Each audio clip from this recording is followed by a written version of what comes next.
Hey guys, Stephen Cox. Today I thought it would be good to just kind of answer some questions that, asked a lot.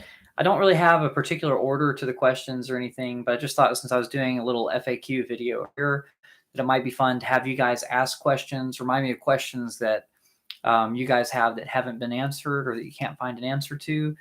And just kind of go through some things. Since there have been a lot of comments on things, I might turn them into question form and just talk about that. Hey, Alan, how's it going? So hopefully the stream's coming at you. Let me know if the audio is clear. Can you hear everything okay? Does it sound pretty good? And we'll kind of just jump into it. So what I'll probably do is answer questions as I think of them and then do some loop pedal stuff as well. So I think, the big questions, a lot of them are about strings. A lot of them are about if the bass is buzzing or something. So I'm just going to start with one of those questions rather than the ones that I did earlier, and that has to do with fret buzz and stuff. So sometimes when we get a oh, hey, other Alan. Got 2 Allens watching. That's awesome so far. Maybe there'll be 3 or 4 by the end of it. But one thing that I notice is that when people get the less expensive Ubases, sometimes they have buzzing issues. And I made a video on how to kind of solve that or to figure it out with the truss rod. But that's not the only way to fix those things. So I just wanted to briefly talk about that first and then maybe play a little bit. And then if y'all have any questions, feel free to ask them on the side. And I'll just kind of come up with questions as we go.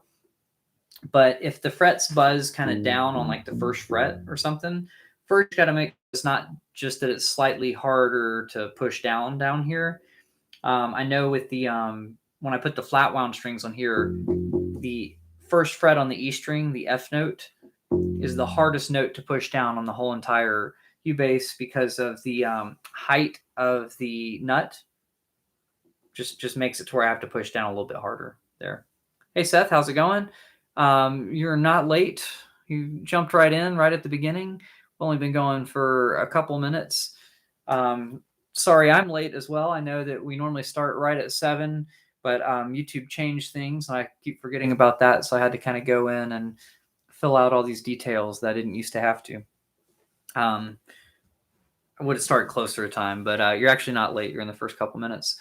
So let's just talk about that first. So if the instrument is buzzing, not because of changing strings or doing anything like that, but just when you get it, it's buzzing. There are a few things you can do. It's kind of hard to raise the action, but that's really the first thing that probably, wouldn't mess anything up. I was to mess with the truss rod, but that was because it was only buzzing on one string and one fret. So when I had the Wander, it was buzzing on the first fret on the A string. And I just messed around with the truss rod a tiny bit, and it managed to get the buzz out of here, but it caused a buzz way up here. So because of that, I don't think it's the best way, but it was the way that I knew of to do then. So one thing that you could do now that I know, is there's a little piece of plastic underneath this whole assembly. It's just like a little strip, at least on the other bass ukulele that I have, but I'm sure it's like that on here too. So you can just put something slightly thicker underneath there to raise the pickup up a little bit, raise the bridge up and holds the strings a little bit higher. That might be a better way if the actions go somewhere in the middle of the neck. If it's too low because of the nut, you may need to replace the nut with one that's a little bit higher. That's all I can really think of to help there. But that's kind of one thing. And then the other thing is just make sure that your bass is in tune. If the strings are a little bit loose, they may buzz a little bit more too. So if you're tuning it down a whole step or something, or if you're trying to experiment with tunings, it may just not work as well because the strings have so much, they have to vibrate really wide. So they're just meant for a specific tension. But yeah, I think you could do that. And then for me, since it was down here, I turned the truss rod. And if you have buzzing in the middle of the neck, it may be that the truss rod is is just, or the neck is just flat, and we need just a slight curve to it. So if that's the case, then I believe you'd want to loosen the truss rod in that case. So if there's a buzz in the middle, you loosen the truss rod, and then that will prevent it from being so flat. It'll just curve naturally because the strings are pulling on it. So that's one option. And then if you tighten it, it'll do the opposite. If it has too much of a curve, it'll flatten it out.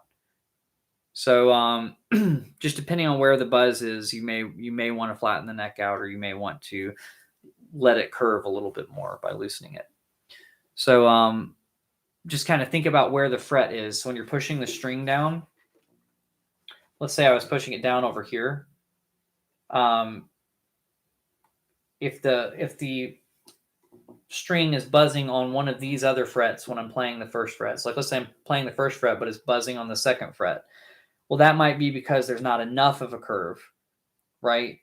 So I may want to loosen the truss rod a tiny bit so that the tension is able to allow the neck to curve a little bit. Anyway, and if you tighten it, it flattens it out. So if I were to flatten it out, that might bring that end back down a little bit, which would cause more buzz over here. But trying to think where it would actually help there. I guess you want a little bit of a curve, but if there's too much of a curve, really it's just gonna be your action's too high, I think, in that case. Sorry for being confusing on that one. You get the idea. You can mess with the truss rod a little bit, but it's probably better to take care of the action, because if it's buzzing a little bit, the strings just might be too low, and that's probably the main thing. I don't feel like that was a great answer to that question, but you guys get the idea. If you have any questions about that, please put them in the comments so that I can kind of elaborate on that, on anything that's not clear based on that. So I'm going to play a song, and if you guys have any questions that you want to put in there that are unrelated to that, but you have different questions about the Ubase that you're just curious about, let me know over here, and I'll play a song and then kind of answer another question. And if there aren't any questions over there, I'll answer one about pickups probably next. Okay, Seth says, as much as you can adjust the truss rod, or if you have a ukulele bass without a truss rod, you can also EQ the buzzing out. Yeah, so sometimes it can be an EQ thing that you can do if the buzz is in a certain frequency, if it's a higher pitch thing, or a lower, really if it's a lower pitch thing, you can't really do much about it. But if it's a higher pitch thing, you can lessen the buzz that way. But if you just want the note not to buzz, then that's a little bit different. Sorry, the kitty's over here distracting me. Trying to scratch the wall. Okay. I'm sure she'll come into the picture at some point. In fact, I'll grab her. Hey. Here she is. All right. So I guess I'm going to play a song, and then we'll kind of work on another question after that.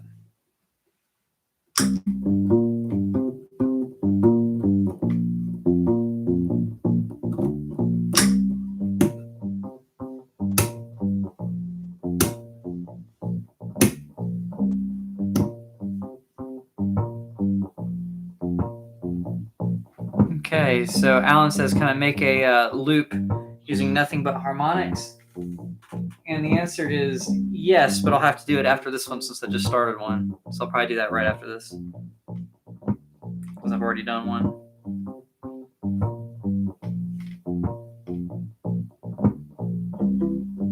Ooh, that's not what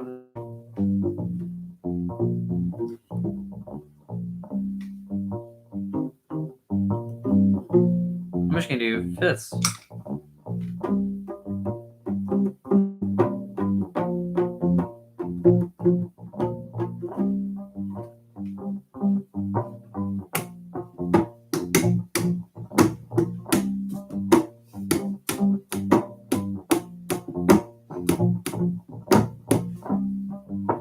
That's a good loop, I think.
All right. I think she's trying to eat the strap now.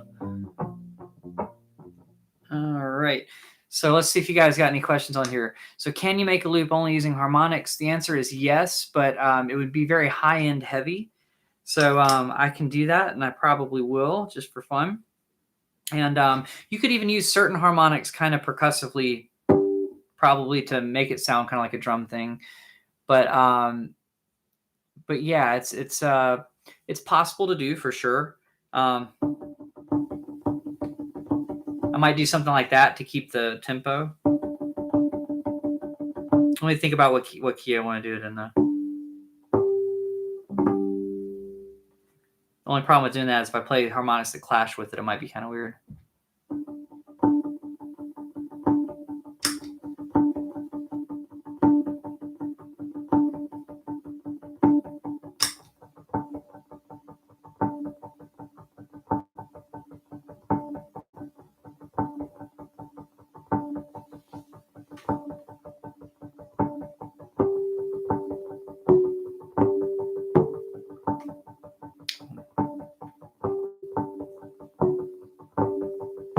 I have to come up with something.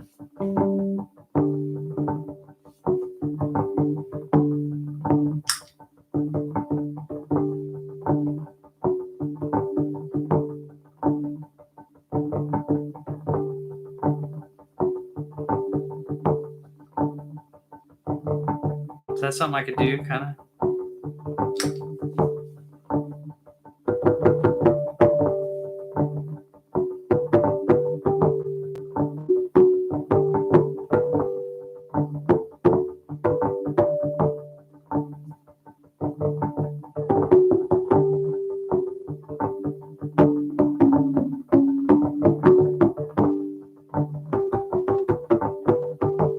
So that's kind of what it would sound like if I did something like that.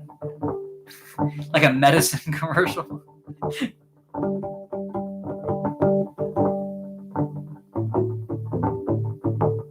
Kind of does, doesn't it?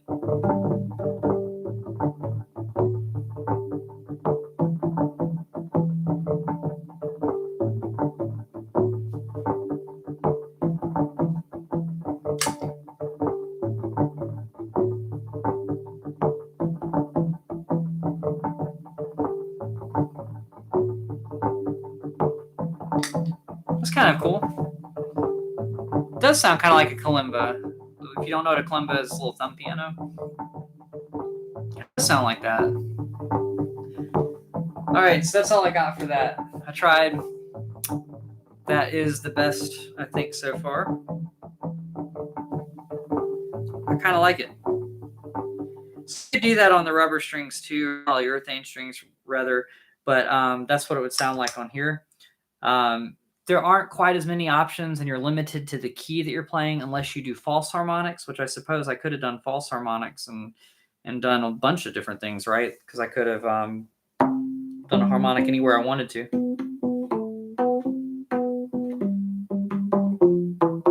I call them false harmonics. Most people call them artificial harmonics. And just kind of as an FAQ thing, so we're talking about that. Basically, what you're doing is you're playing a note. And think about where your harmonics are. Like, if you don't know much about harmonics, I got to kind of preface it with this.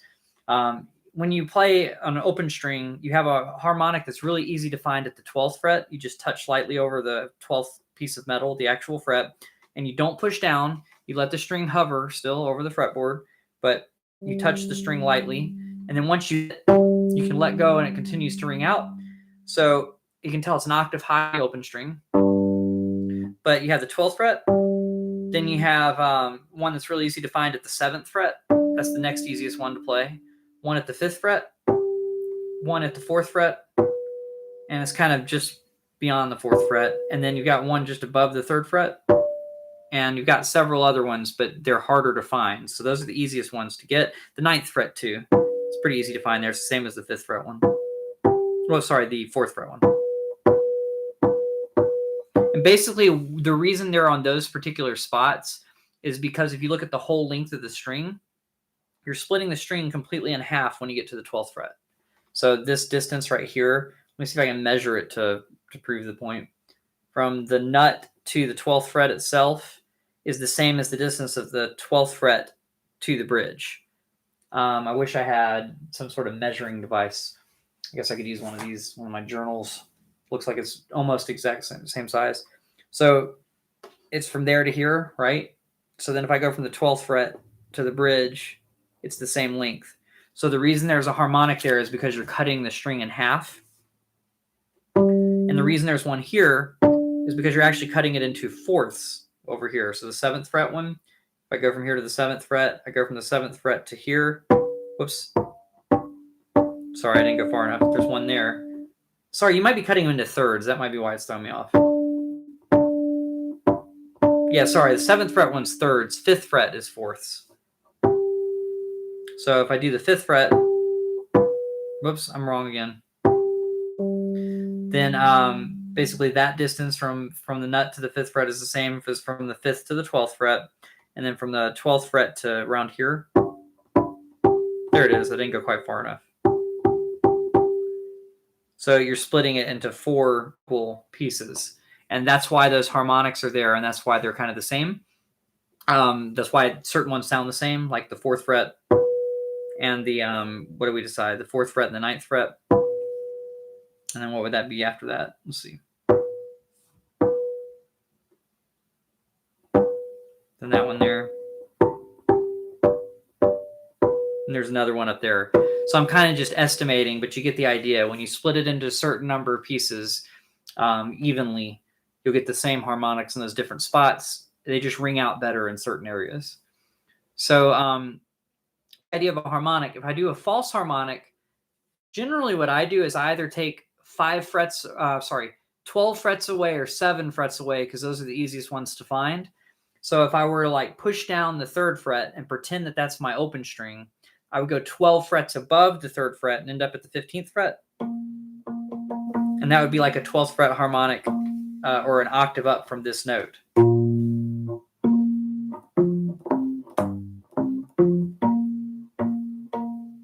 It's getting this weird quality out of it. It almost sounds like a chorus to it.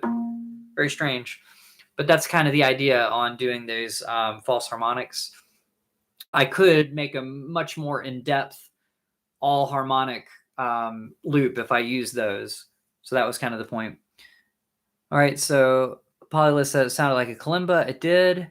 And then let's see. I did have one question unrelated to your playing. Is there anywhere to source a nut for a Ukebase, specifically for those metal wound nylon strings?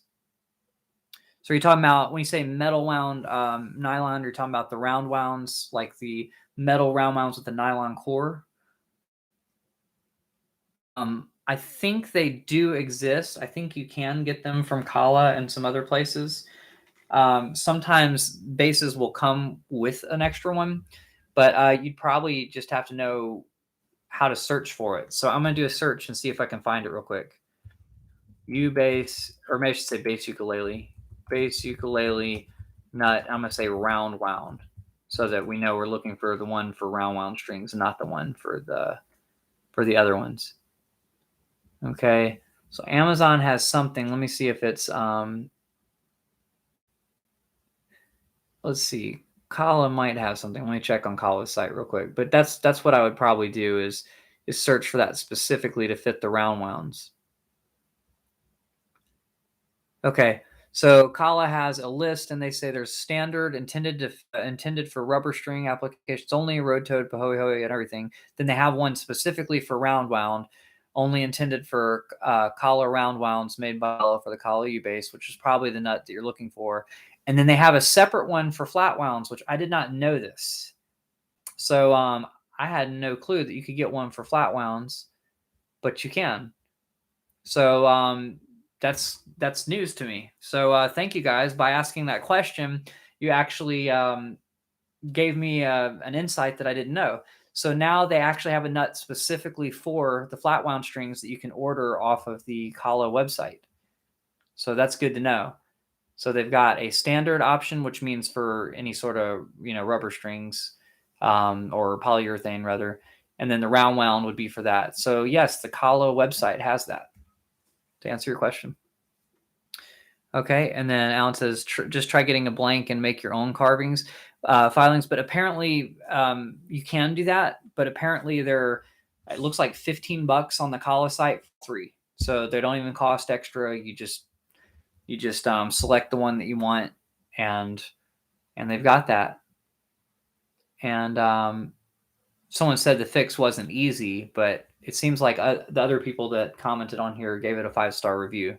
So the person that gave it a low review said it wasn't easy to change the nut around, and said it would be better if it was a universal design. But for their criticism, the reason there's not a universal design is because the strings are different thicknesses. So you can't just use the same nut for all three and expect optimal results. It might work for all three, like, well enough, but it might cause a slight bit of buzz on the open strings for the round wounds if you have too wide of a groove. And obviously, if you get the one intended for round wounds and put rubber strings on there, they won't fit in the grooves, and you'd have to widen the grooves out yourself. But hopefully that helps a little bit. And then Nick says, on my bamboo Ubase, I just replaced my polyurethane strings with flat wounds and didn't have any problems with the nut, to my knowledge.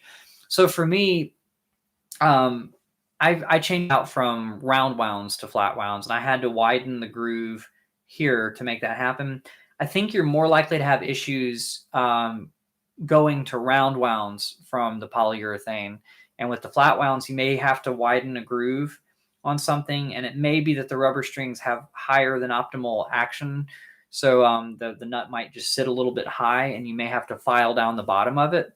So it may just be that they've already done that for you with the flat wound one online. But yeah, I would think you just get the one intended for the polyurethane strings, and that would work for the flat wounds. And then if you're trying to do the round ones, it's probably better to actually get a separate nut for that that's intended for it, because they're more likely to move a little bit in the grooves, and it might cause a buzz. It might not, but it could. Okay. What would be the advantage of using a nut specific to flat wounds over the standard one? So whatever reason it wasn't fitting just right, it theoretically, even with the flat wounds, could cause some sort of issue, maybe some sort of buzz or something. Maybe it's not the right height, and maybe you want it slightly lower, because I know that on mine were intended for the round wounds, and the action's a little bit high. I filed the groove wider. It's like, getting it right would take more time, and you could mess it up and accidentally have it too low. So it might be good to get one that's designed for it. But specifically on that one, probably not as big of a deal. Just a thought.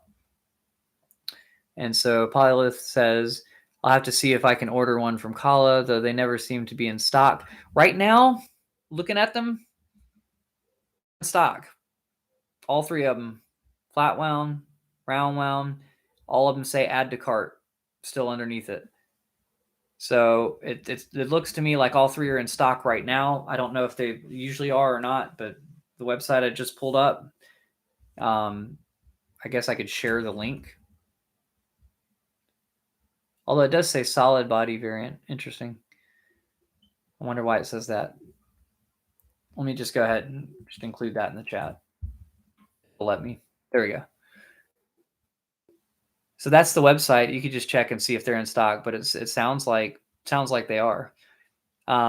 If going to polyurethanes from round wounds, well, I need a higher nut. It's not necessarily it's not even necessarily that you'll need a higher nut. It could be the case, but honestly, they're a different gauge. The polyurethane strings are going to be thicker. So if you're going to polyurethane and you have one that has a nut designed for the round wounds, it will the strings might sit on top of the groove and not go down into the nut. And if you force them, because they are a squishy material, a rubbery material, you might be able to force them in there, but then they won't tune properly. So you want to have one that's designed there so that the ease of there's no extra friction there stopping things from going. So hopefully that helps a little bit. Oh, it looks like they're in stock. So basically what I did was,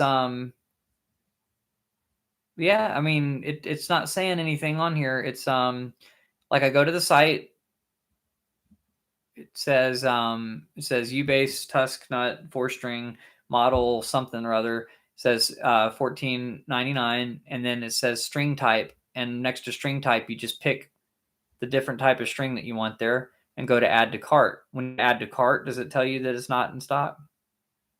Because it's showing me that I think it's there. Yeah, you can, yeah. So for me it's showing that it's there. So if it's not doing that for you, let me know. But it just had a little drop down menu for standard, round wound, and flat wound. So you pick that one and then you click add to cart. So yeah, for me it's working.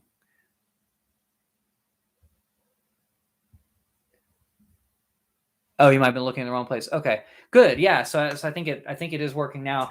I'm surprised too. I wouldn't have expected them to have all three. I didn't know that they had one for so that's great to hear.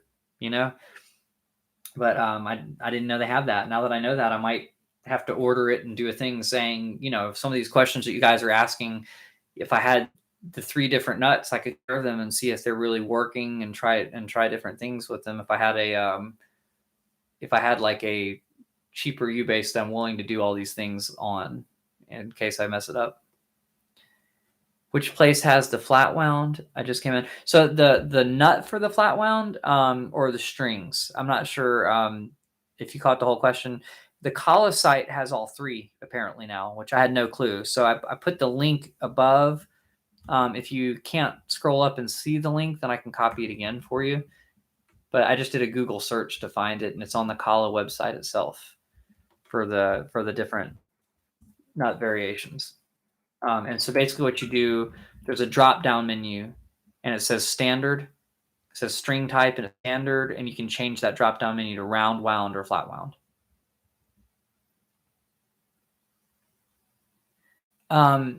So Jennifer, it depends on what strings you're going from. Right. So if you get the flat wound strings, would you need to get a nut as well? I didn't on this one because I didn't know they had them. So this one had round wound strings before, and what I had to do is I had to file the groove on the E string in particular wider. And technically, I probably should have for the A string with how snug it fits.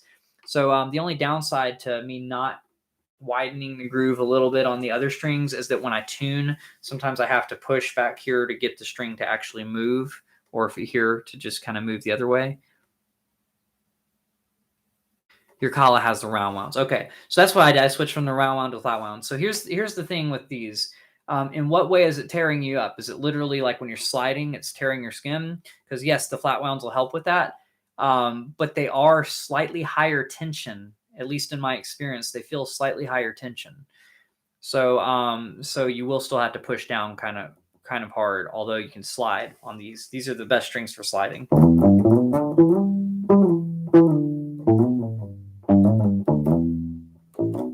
Right. Like I wouldn't do that on the round wound strings and feel quite as comfortable with it. It's not too bad, but you can slide all the way up and down until the sustain lets out. Yeah.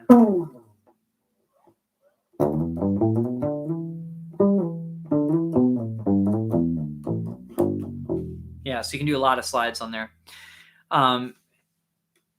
And then you're asking, does your Ubase stay in tune for long?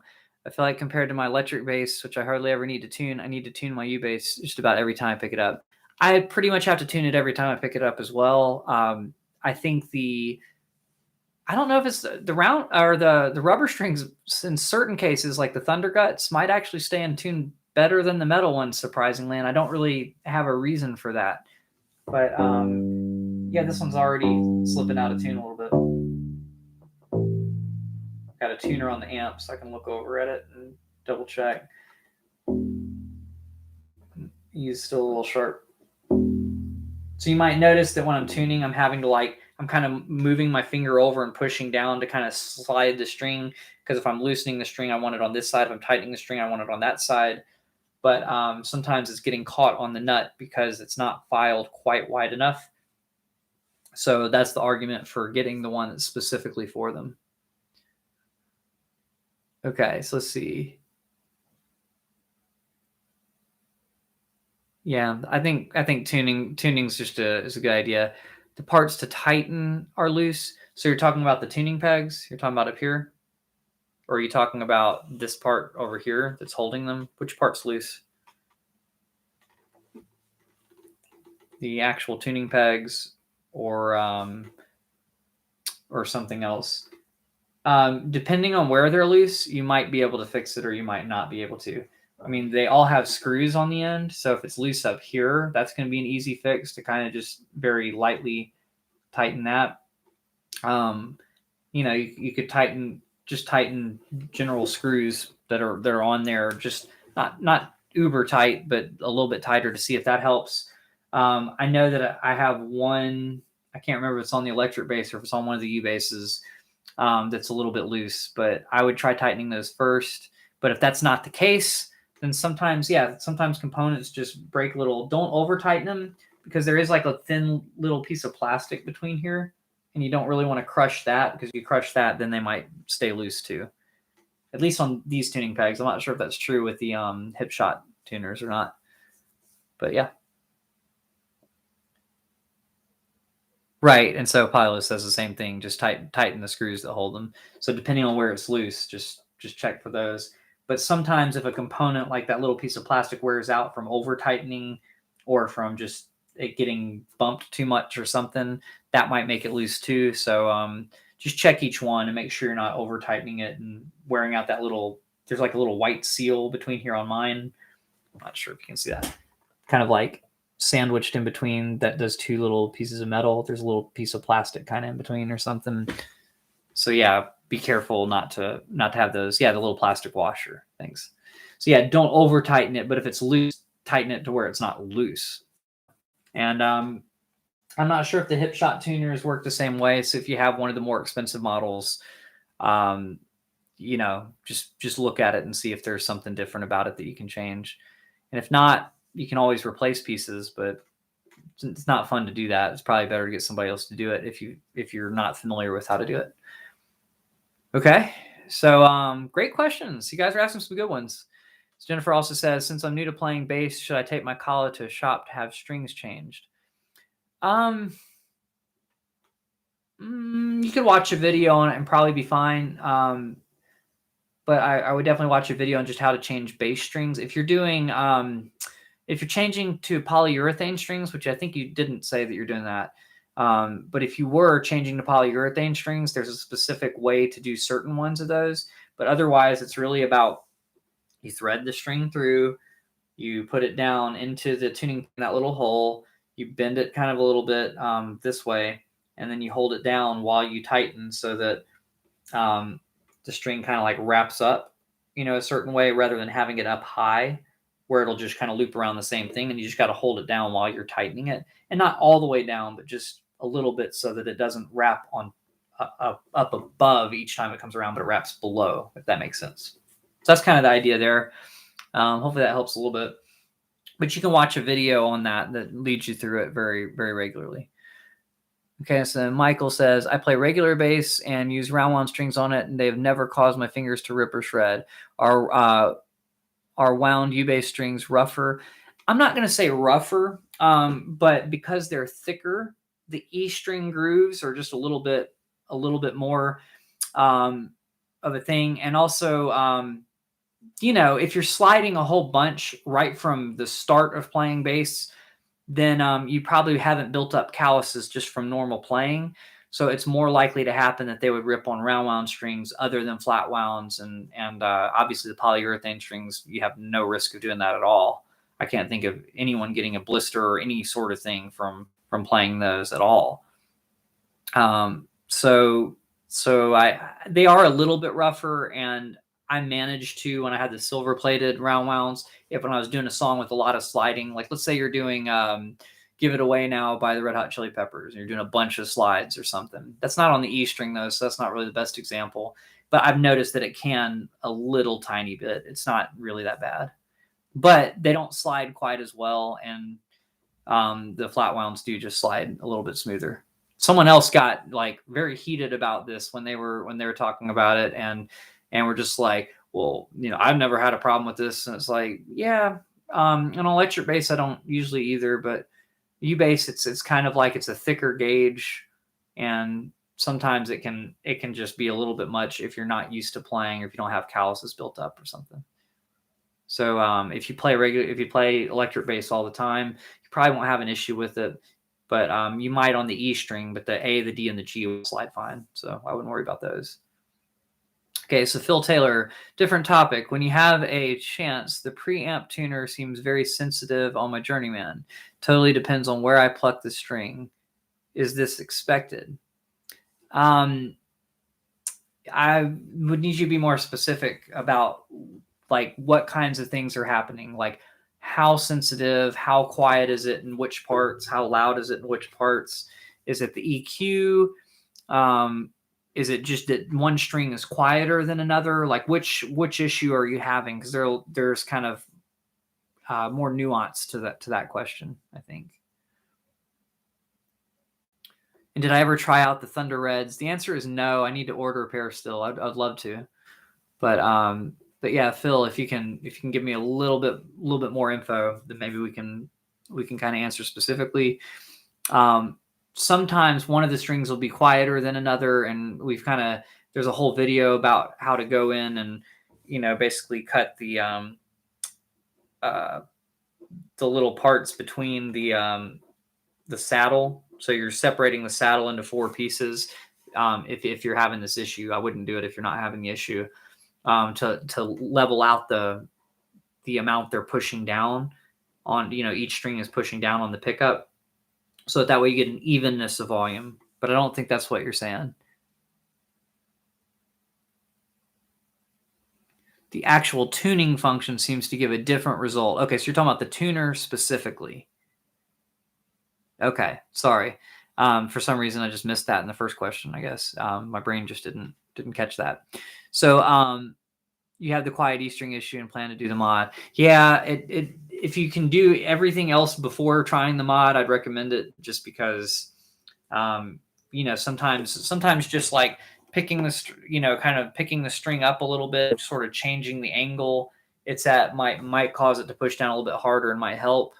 Loosening the strings, tightening them in different orders, it helped on my Wanderer, and I didn't have to do that mod on that one either. I've only done the mod on one bass ukulele. So, and definitely, use the appropriate tools. Don't use what I did. I just used what I had around. I think that's obvious, and everyone in the comments has made it obvious, but just in case, like a sharper, more precise knife would be better than trying to saw it apart, that kind of stuff. Okay, so yeah, so the actual tuner, if you're talking about the polyurethane strings, let me make sure. We said on your Journeyman, if you have the Journeyman with polyurethane strings and not the one with metal, then I would say it could make a difference, because the string vibrates wider if you hit it in the middle than over here. So if you're hitting it wider, it could start sharp and then kind of work its way down or something. Round wounds, okay. It shouldn't give you a different result unless it's something like that, where you're playing like way in the middle of it or something. So what I would say, tune from where you're playing it from. But it may just be, here's another idea, it may just be that you need a new battery. So if that's not the case of this with the tuning and everything, it may just be that the battery is starting to wear out, and so the tuning function is just iffy. You know what I mean? So that would probably go before you'd notice the sound going in the amp. I would imagine. I think I've had that issue a couple times where it just doesn't seem to be picking it up well enough, and sometimes it's just the batteries are a little bit weaker than they should be. Yeah, that's another thing. Not really much of a question about this, but just like a tip: always unplug your Ubase so you don't wear down those batteries, because they wear down. They wear down pretty quickly if you leave them plugged in, but they last for a really, really long time. If you don't, I'm usually able to get more than 6 months out of the batteries. If I remember to unplug them and I'm not, playing for 6 hours a day or something, which I'm usually not playing for that much a day. Speaking of that, maybe we could talk about like a practice question or something, like, unless there's another question on here. Yeah. So sometimes it may just be that if you hit the note too hard, the string will vibrate in a way that it shows sharp and then comes back down to normal. I've had that issue with ukuleles and stuff too. Nick says, I left it plugged in overnight a few nights ago and it lost a lot of its punch. Yeah, so you might just need to get some new batteries. I've left it overnight and not had an issue, but if you leave it for multiple nights, not think about it, it can run it out pretty quickly, fairly quickly. But if you don't, it can last for a surprisingly long time. All right. So hopefully that helps a little bit. If it doesn't help, then we can try to problem solve it again. So with practicing, I don't know.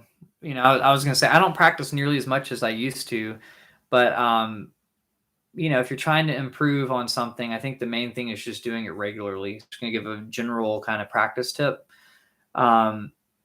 Sometimes people are saying they really mean to play Ubase, but they get busy and they forget things. So it's like linking it with another habit. I often tell students to kind of like play, if they know they're going to brush their teeth, play when you brush your teeth, or play when you go to eat or something like that. Seth says like you need to, but yeah, I need to. I mean, there's songs I can't play. I need to practice the stuff I can't play, there are certain Dream Theater things that are way too hard for me, and it's not just the lack of strings on that. There's some Jaco Pastorius stuff that I wish I could play cleaner. There's just some maintenance playing to remember songs. And then there's certain, doing the warm-ups, if I do certain permutations.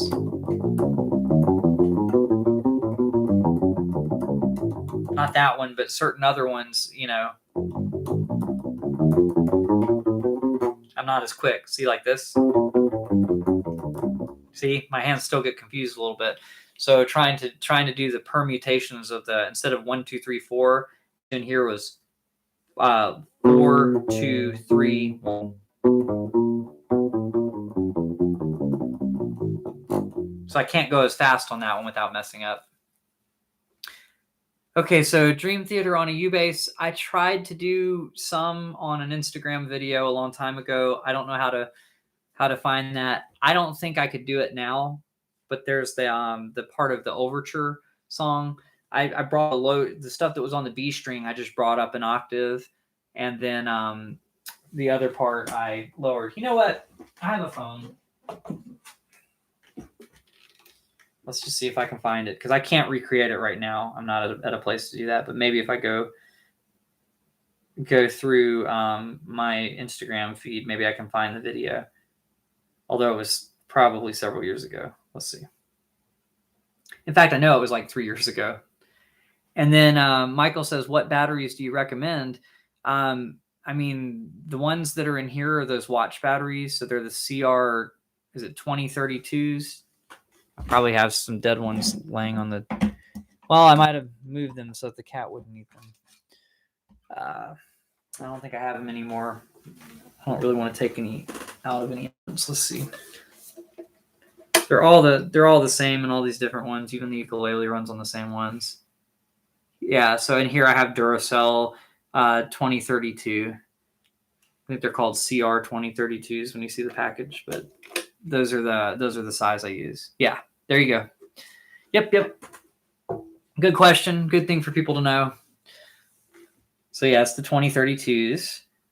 So how long will it take me to scroll back to find the Dream Theater thing? Let's see. Which one is this? No, that's just me playing something. I know it was on the round wounds, because the round wounds were easier to move faster on. But I'll go ahead and answer questions while I'm looking for this too. Let's see. Simon and Garfunkel, that's not it. But it was that era. Okay. Any other questions on there? Are there any songs you would recommend that required you to learn some new skills or help develop your skills overall? That's a really good one. For me, trying to learn Teen Town by Jaco Pastorius, that took a lot. So the cool thing about it is right off there's some string skipping stuff. So doing that root, going up the octave, back to the root. So you're going from the A string to the G string, back to the A string, back to the G string. And then you're hitting the D string the next time. So that one's a really good one if you want a challenge. And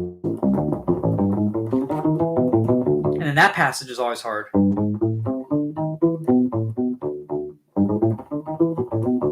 But in the context, it's even harder. For whatever reason, I always get an extra little slide out of there. So that's one for me. Another one that was kind of a challenge to do was Donna Lee, and it's still a challenge. So from electric bass to Ubase, if you play both, it's a little bit tricky to go from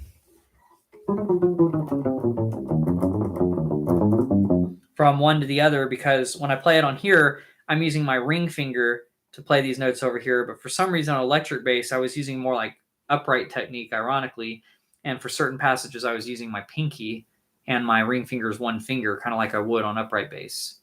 So in that sense, because the frets are too close together here, I wasn't able to do that and had to re-separate my fingers and do the one finger per fret version, which took a little bit. And then Polylith says, anything by Primus? Sure. John the Fisherman is a good one. I don't know if I do right, but just literally that strumming, that like strumming technique where you go down and then up. I mean, that's one thing I picked up from Les Claypool for sure. And then American Life is another one.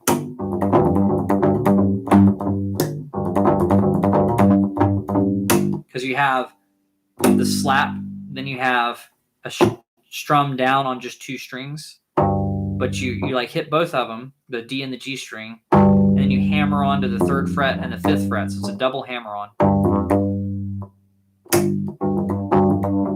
And then after you do the first hammer on, you come back up, open, do another hammer on, double hammer on. So you do that. You end up with 3 total, a down strum, an up strum, and another down strum. And then the last one, you hammer on the G string, and then you end up back on there. So this hand is just going slap, up, down, up, slap, up, down, up. It never stops. So it's keeping that right hand just going normal, and then keeping the left hand doing all these other things. That's Primus' song, American Life. And then, let's see, my wound strings hurt like the dickens. The windings feel like razor edges. Yeah, so I know I had the silver-plated ones, so I think they do them with steel now, so it may be different. But the silver-plated ones hurt a lot, especially on the E string and a little bit on the A string. But the D and the G weren't bad to slide with. But the E was fairly rough compared to electric bass even. So so there's that. I don't think I've scrolled back anywhere near far enough. This is before I did the tour thing with the upright bass. So that means it was before NAMM. I'm getting closer though, because, well, no, I'm still at the new house. It was before I moved. I remember being at the other house that I was at. I was renting a room at a place at the time. So that's not, well, that looks too old. Well, that was a throwback. That's why. Okay. At some point, I'll find the Dream Theater one, but that's not it. I promise it's on here somewhere. I'm going to keep looking for it, but I'm going to check with your question so it's not too annoying. Have you ever done much tapping with Ubase? The answer is yes. I throw a lot of that into a lot of the what am I trying to say? A lot of the arrangements that I do. The polyurethane strings are going to be the easiest to tap with, just because you don't have to push down very hard to get a note to come out. These are a little harder.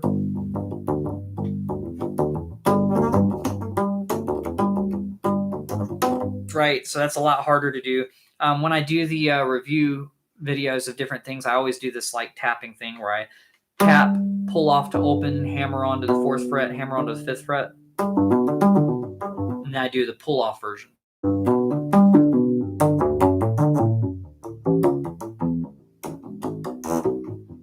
So that's why I usually do on my review videos to test the tapping. But yeah, I do some tapping on Ubase, but not an amazing, crazy amount.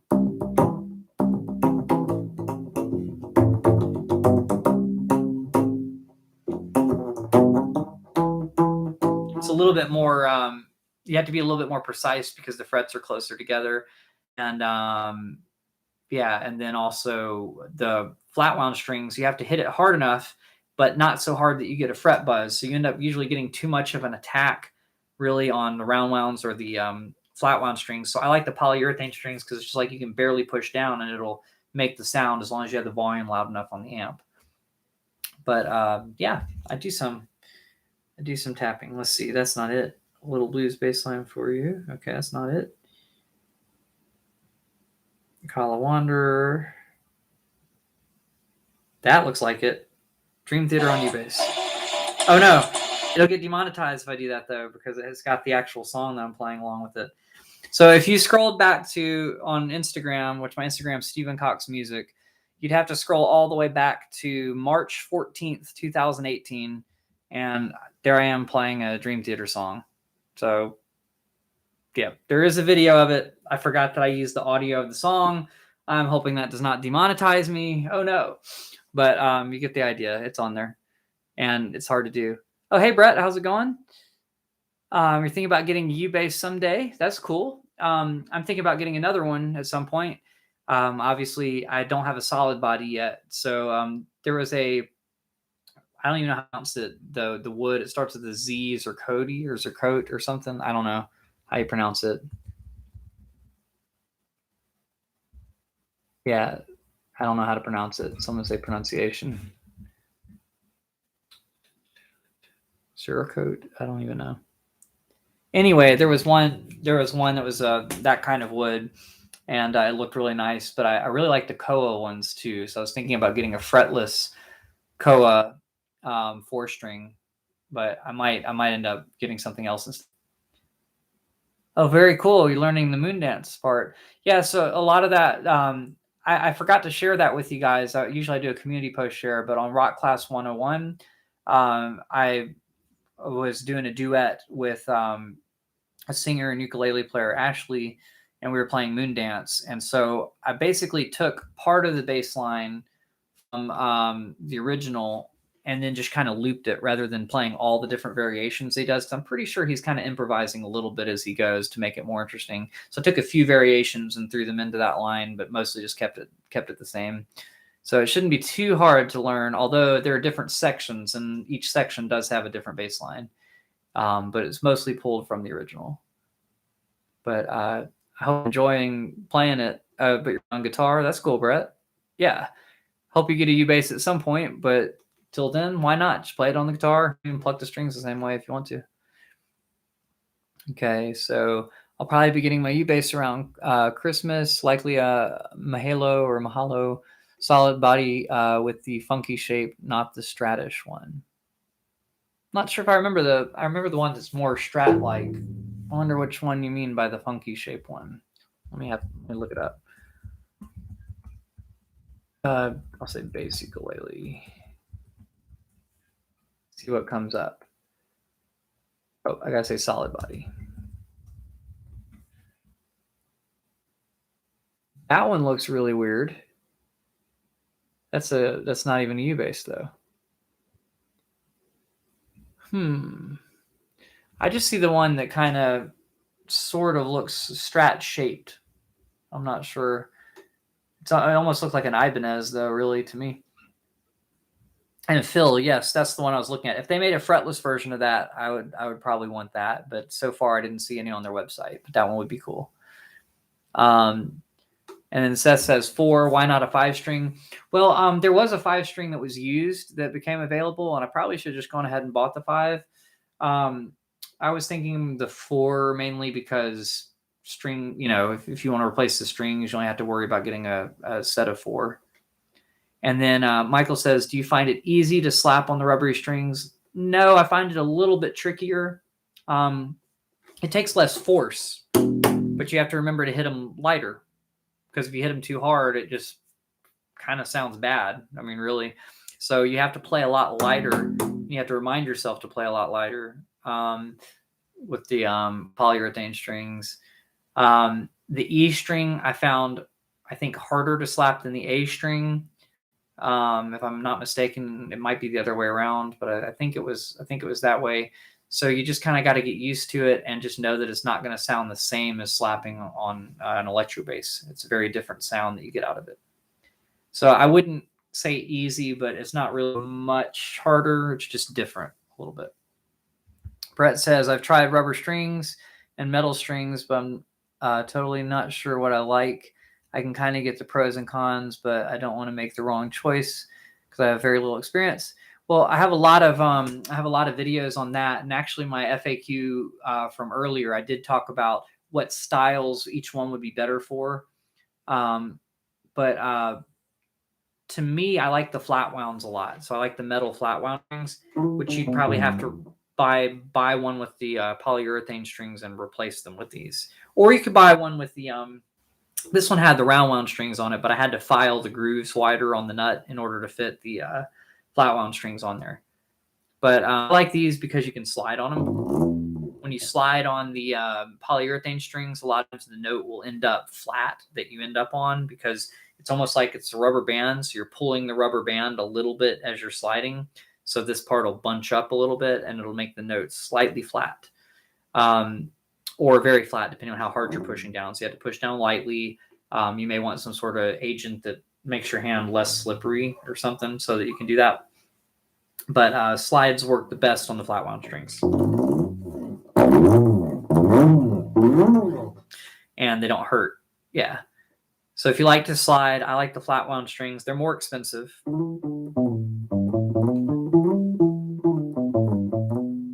But one thing is they don't project quite as well as the round wound strings. The round wounds will be brighter and louder, but they have a lot of string noise. For me, I picked the flat wound because it gets rid of a lot of that string noise, and then the strings aren't sticky. So that's why I kind of prefer this, although the tone is different. So if you like that classic tone, you may want to go with the polyurethane strings, the rubber strings, and just put up with the string noise a little bit. So it just kind of depends. Let's see. You're not disappointed at all. It's just so fun. So you like the round wounds. Good. Yeah, the first one that I got had round wounds, and I was completely happy with it. I did the Canon arrangement on it and all sorts of other things. As long as you get a decent model, that's really all that matters, you know. And they're pretty good. They are a little bit noisier. In order to counteract that, you just EQ it differently. So you probably have more low end and less high end to EQ it differently. So that helps a little bit too. And then Polylith says, I also imagine the round wounds could be okay to slide on, just the hurt of jaggedness. Yeah, so the jaggedness of the E string, even my fingers, it did rip the skin a tiny bit. So it wasn't that bad. It wasn't that big of a deal. But if you're going to slide a lot, it might be a bit much. But it's not that big of a deal. The big advantage to the round wound strings is they feel the most like electric bass strings, unless you're used to playing flat wounds on electric bass, in which case these do. But they're probably the best for slap bass. They just sound better. Like the flat wounds. Okay.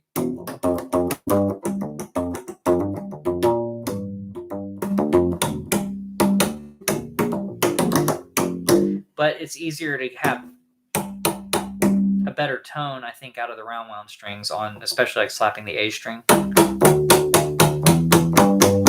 But let me EQ it and just make sure it's not my EQ.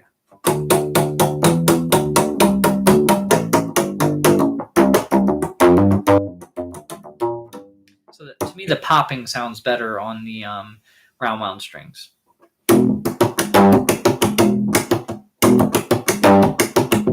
Yeah, and with the round wounds, I mean, I don't typically do so much sliding that it's like a huge deal. It's just one day I think I was trying to play some songs that had a lot of slides, and I remember what it was. I was trying to play Master of Puppets.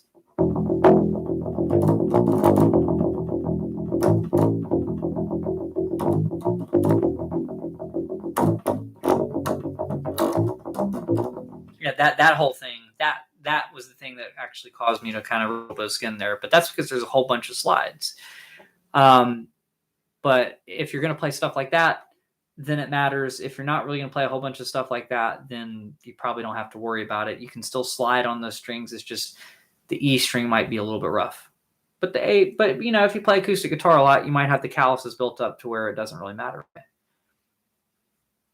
Cool. You guys have asked some great questions. So many good questions that I haven't even played another loop jam since the harmonic one. I feel like it's been 30 minutes since I played one or something. So I'm going to play one real quick. If you have any other questions, please drop them in the chat. This has been really, I hope it's coming through clearly. I know that my internet connection is kind of weird. So crossing my fingers that you guys are able to hear me at the very least and hopefully see everything.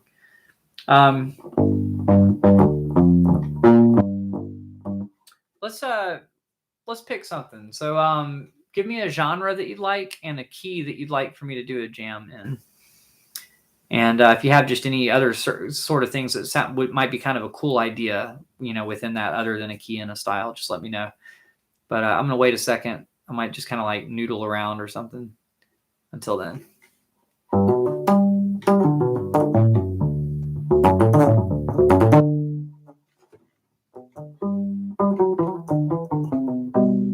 Emo and F sharp minor. I'm trying to think of what emo would be. I remember emo lines, guitar parts used to have a really repetitive, like upper end guitar thing. So maybe I can work that in somehow. I feel like the bass line would just mostly be like eighth notes. Could be wrong. It's going to sound more pop punk, I guess. I'll try that.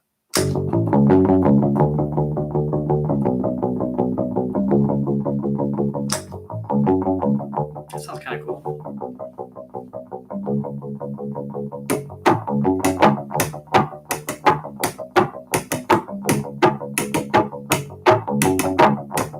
Now it sounds more pop punk.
I always think like all the emo songs had that little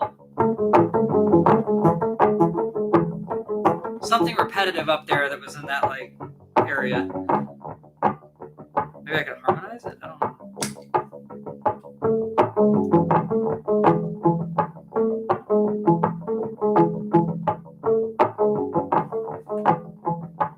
I can do that.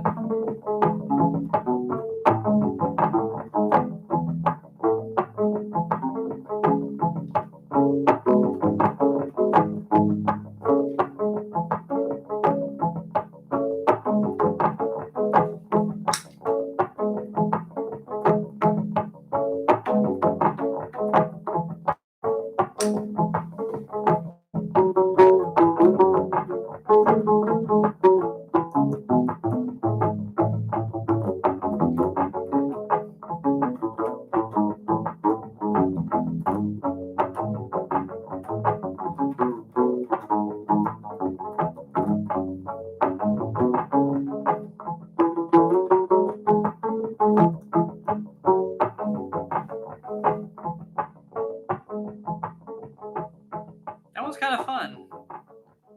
No one's asked for that in all these ones. I didn't know it would turn out that well. It was cool. Very, very good. Very good request.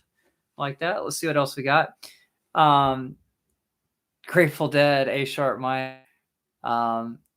Okay, could do that. I'm just gonna see what other people said first. I'm getting my first Ubase soon, a custom one made by Tick the Clown. I'm not sure. From Australia, a low B 5-string. Ooh, that's cool.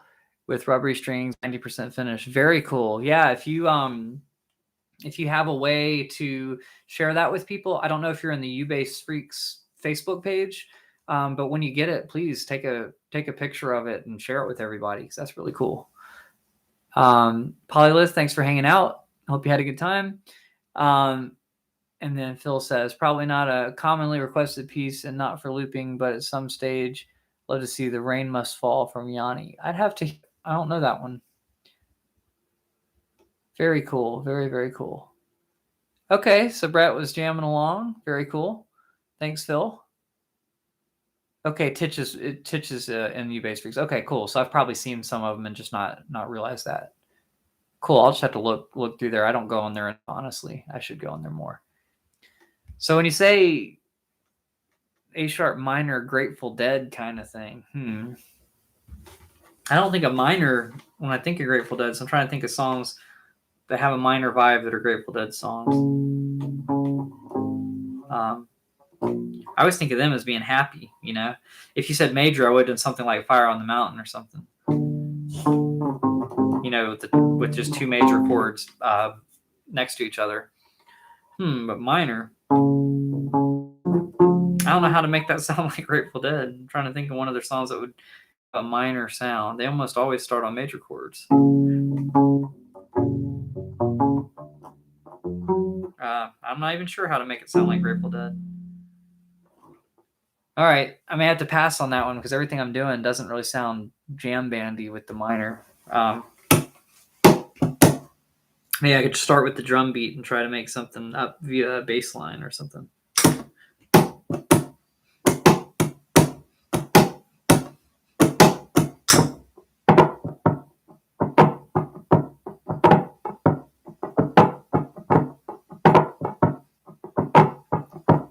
I don't know if that's a really Grateful Dead thing.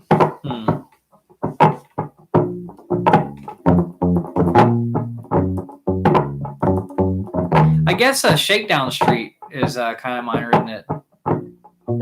I could have done something more like that.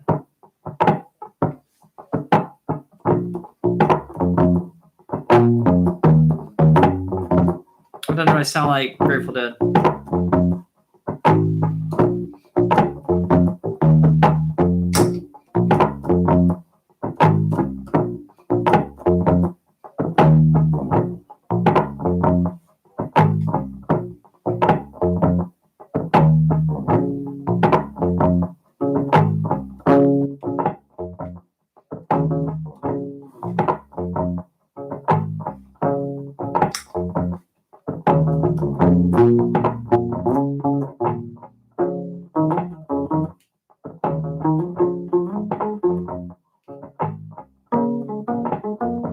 Not really Grateful Dead. But I tried. Oh, the strap came off.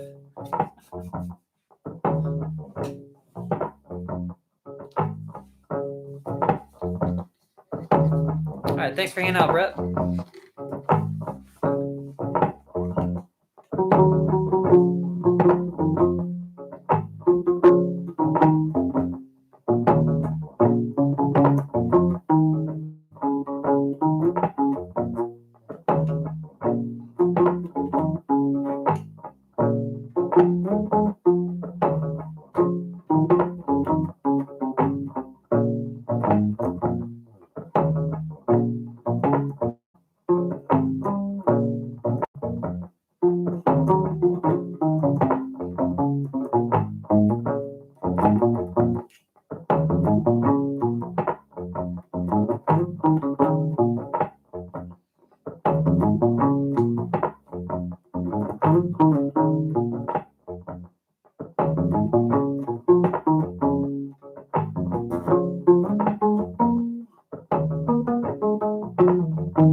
Yeah, probably something like that.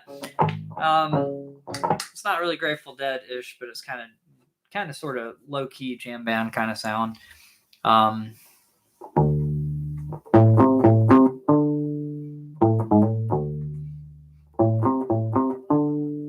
was that? I think that one's mine, right? So I guess Grateful Dead in minor would sound more like Shakedown Street than what I was doing. But yeah.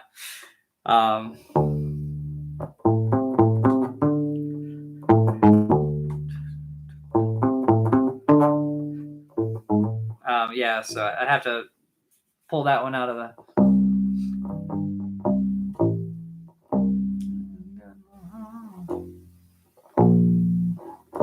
No, that's not right. I'm doing it totally in the wrong key. Yeah, it's hard to remember Shakedown Street's bass line. I've played it plenty of times. And for some reason, most of it's eluding me except for that groove.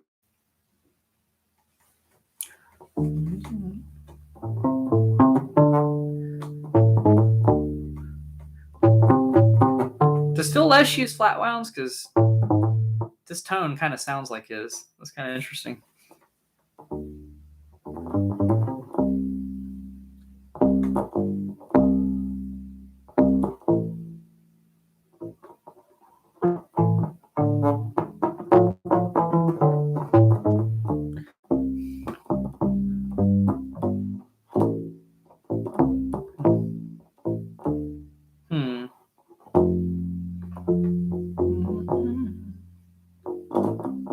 Oh, you're going to see the Dead? Very, very cool. Yeah, I was thinking about it. I had a friend that had tickets to it, and he decided not to go just because the whole pandemic thing. He just felt like it wasn't that safe to go, and so I wasn't about to buy like a over $100 ticket to go. Although O'Teal playing with the Dead and John Mayer playing with them. That's who's on bass, right? O'Teal Burbridge is playing with them right now, if I'm not mistaken. So seeing him with John Mayer is like a reason to go on its own.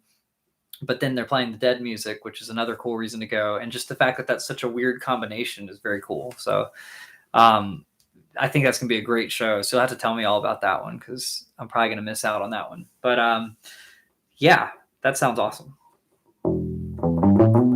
When are they? What month are they coming? Because they're coming in November and December. If they're coming to one of those two, then I'll be on the bike trip anyway. So anybody that's on here that doesn't know, for November and December, I probably won't be doing any lives. I was thinking about it though. I might be able to do some things like these FA videos. I just won't have a Ubase with me. I'm trying to take 2 months off from things, so I won't be doing an arrangement every week or anything like I was for November and December only. But starting the new year, I'm going to come back out with the normal stuff. But yeah. So just to let you guys know, there will be one video a month for November and December. I'm not going to leave you guys completely, without Ubase stuff for that time. But there'll just be less content for that reason. Just one a month, and I probably won't be doing any live streams unless I do something that's more updating on where I'm at on the bike trip or something. If you guys are interested in that, I might do something like that. Maybe answer some questions or something, but probably not every Thursday. But we'll have to see when it gets there. But for now, for October, everything will be normal all the way through the month. So does anybody else have any questions, or did I miss any questions up here? Phil Taylor says classical gas. I already can't remember my arrangements of things. I think my arrangement was mostly just like the guitar part. I just, for whatever reason, can't remember how it goes. It's like, whoa, my brain just...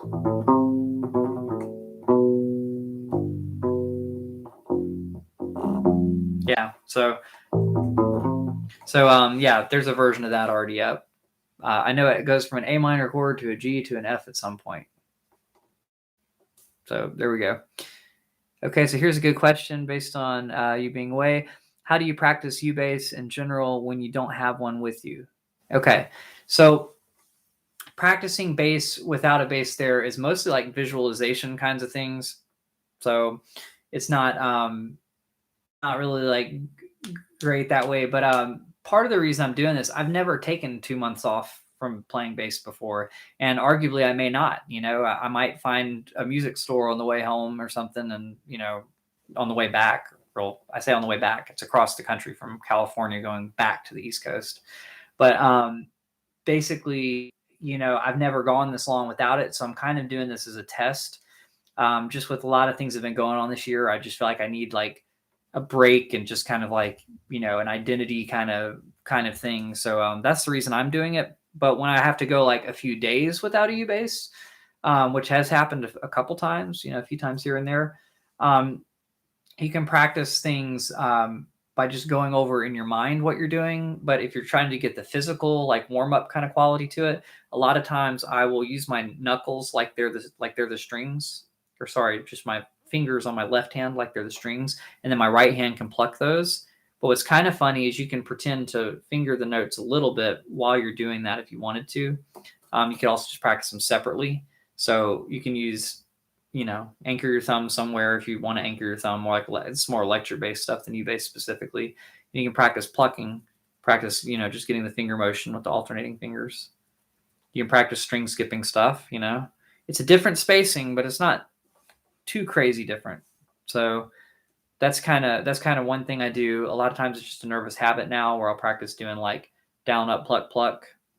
But it's not like I'm not really practicing it. I'm just kind of doing that motion. It's just more kind of a awkward nervous habit.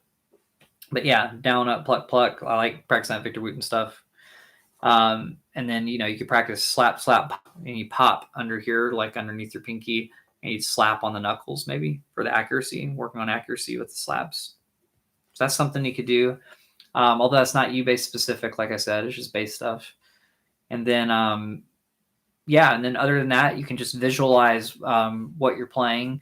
If you're practicing ear training stuff, you can listen to music and just try to pick out the bass line and then try to visualize yourself playing the bass line based on the intervals that you're hearing. But it's about developing your ear. And if you don't have that skill yet, that's kind of hard to do. But if you can hear them within like the context of a scale, like, oh, this song is based around a major key, I can tell that it's using notes of a major scale. And then you can kind of figure out, when you could either do the do, re, mi, fa, sol, la, ti, do, or you could use the number system. A lot of times I'll try to hear and see if I can figure out the number system, using the number system, what the bass line is, or at least what the chord progression is, so that I can make up a bass line to it that's similar to the bass line that's there. And then you can also listen to the bass drum. So I feel like you can do a lot of listening exercises without the bass. You can do some kind of visualizing how it would be on the bass after you figure that out. And you can do a little bit of the physical stuff just by practicing plucking on your knuckles. But it's not super helpful. It just might keep your fingers like in motion. So that kind of helps. You can practice string skipping stuff, but it's not the most ideal thing, but you can kind of do that. So that's what I would do. We have another instrument that's like a Ubase. You can practice things a little bit closer. So if you have like a guitar around or something of that nature, but I'd probably focus on theory stuff otherwise. So that's a great question, Seth. Good one. There's a lot there. So we've been on here for about an hour and 20 minutes. So I'll probably play like one more thing. I might just close it out with green tea. If you guys have any other questions, let me know down in the comments below on this video or on any video. I'll find them and see them. So Phil says, I learned trumpet growing up, so I was fluent with treble clef. Now on Ubase, I'm fine with tabs, but translate bass clef to fingerboard is hard. Any tips? I did the same thing. So I learned on trumpet, and I think it's the reason why I still struggle with sight reading clearly on bass. One thing that really helped for me was connecting the treble clef and the bass clef via learning piano, so that you think of them, as one continuous thing. It helps with the ledger lines on the electric bass for sure, and to not get them confused with the treble clef, because you're thinking about it as the bottom of this big thing instead of getting it confused with the treble clef. So that kind of helped me. a little bit with that. The other thing is just kind of, realizing there are multiple ways to play the same note on the Ubase. Kind of like with the trumpet, you have certain valve positions where in the higher registers you can get the same note out with different combinations. Think about it like that, but with the Ubase, you have, I don't know, 3 different ways to play. Let me think for a second.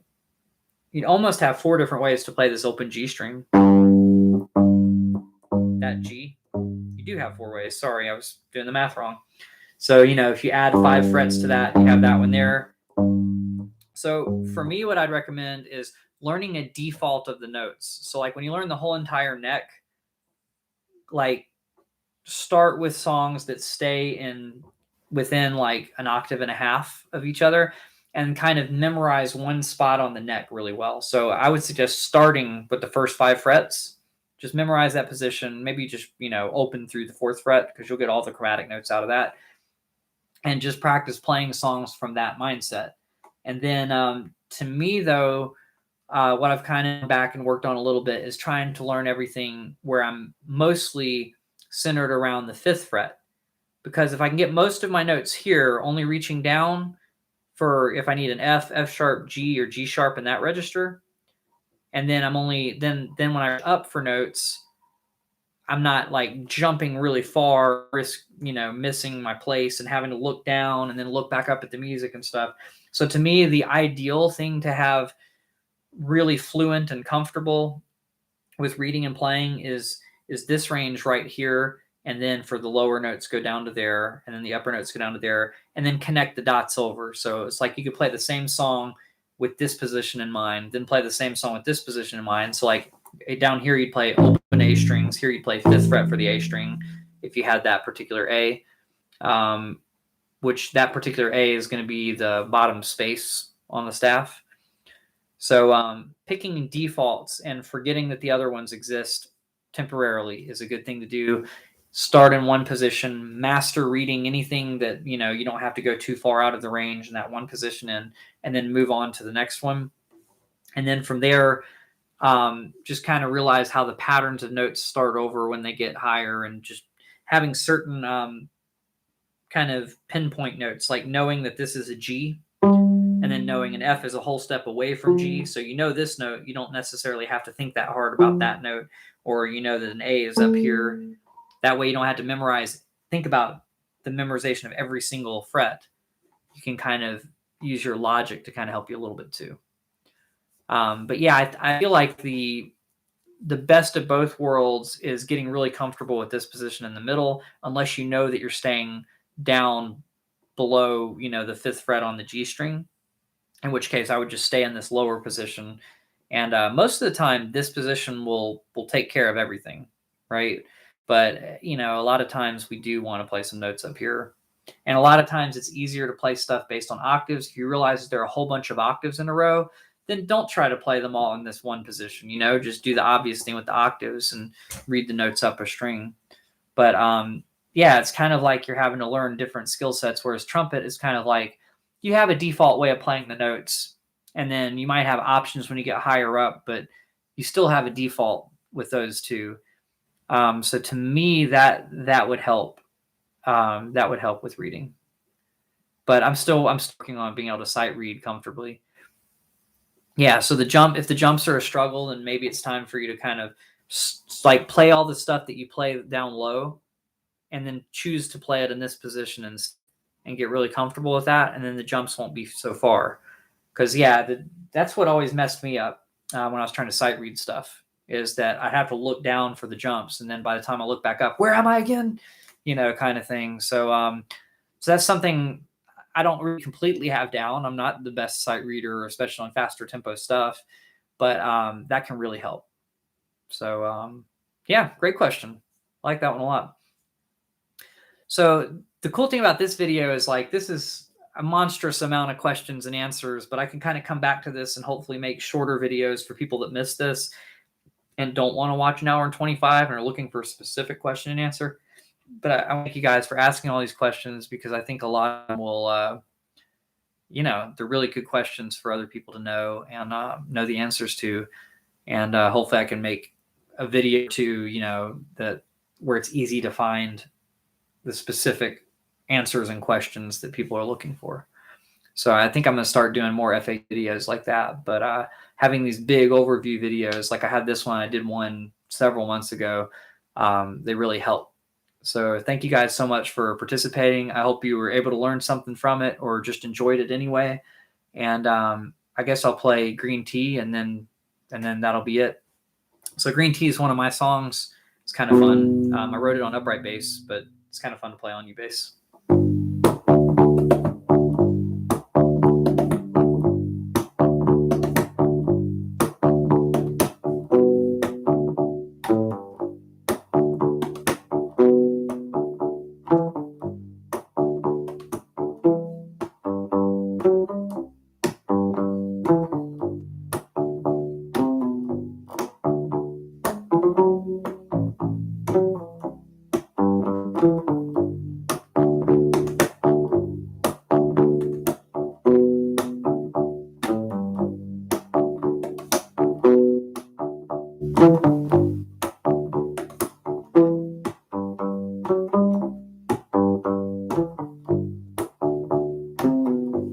The short version.